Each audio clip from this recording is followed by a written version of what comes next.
Bagaimana bisa kegiatan penambangan emas ilegal bisa restoratif justice? Lalu bagaimana proses hukumnya? Mari kita dengar pendapat Ketua GMPK Bolmong Selatan. Saat diwawancarai oleh Tommy Maringka, KTW Media Ekstrim News Sulawesi Utara.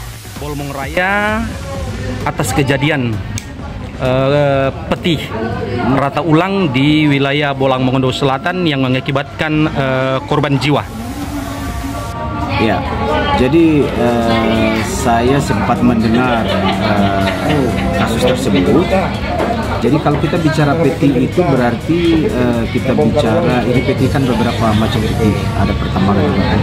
Nah, saya sempat dengar bahwa sempat bergulir itu katanya di tempat itu ada yang meninggal di peti itu. Ya benar. Nah, sehingga kemudian terinformasi juga ke kita bahwa itu sudah tidak ada lagi lanjutan hukum menurut pelaku karena yang punya lahan ya maksudnya, karena sudah ada perdamaian dengan korban yang meninggal itu, keluarga dari korban yang meninggal. Iya benar. Saya berpendapat begini, kalau kita bicara peti berarti tidak akan menggugurkan perdamaian dengan korban yang meninggal itu dari keluarga. Karena ini kita bicara berarti ilegal.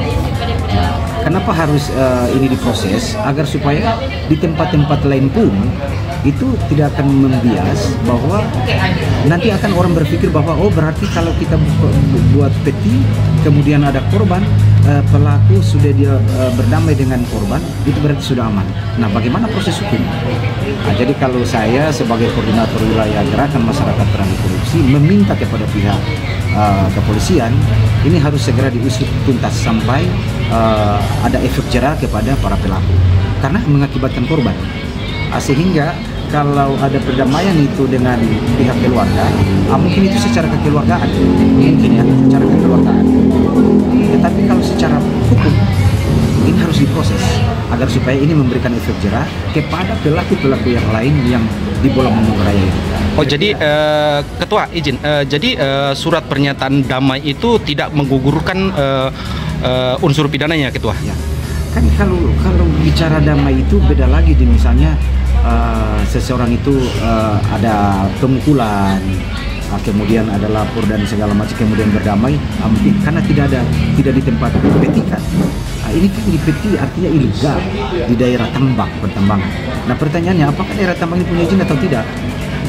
Sehingga kemudian kenapa saya berpikir bahwa harus diusut oleh kepolisian, harus dibuka agar supaya tidak membias kepada para pelaku-pelaku peti di tempat lain. Jangan sampai ketika ini terjadi perdamaian, oh berarti kalau ada perdamaian berarti bikin lagi. Iya, makasih Ketua atas wawancaranya. Dan terakhir saya sebagai koordinator wilayah Gerakan Masyarakat Anti Korupsi hanya meminta kepada pihak kepolisian agar supaya melakukan tindakan-tindakan yang sesuai dengan aturan agar supaya publik tahu bahwa ketika orang yang bermain ilegal itu salah. Nah, dan masyarakat juga tidak serta-merta meskipun dengan kita cari uang, tetapi kalau itu membahayakan, maka masyarakat juga bisa berpikir juga agar supaya dia berpikir ketika untuk masuk di wilayah pertambangan yang ilegal. Kira-kira demikian.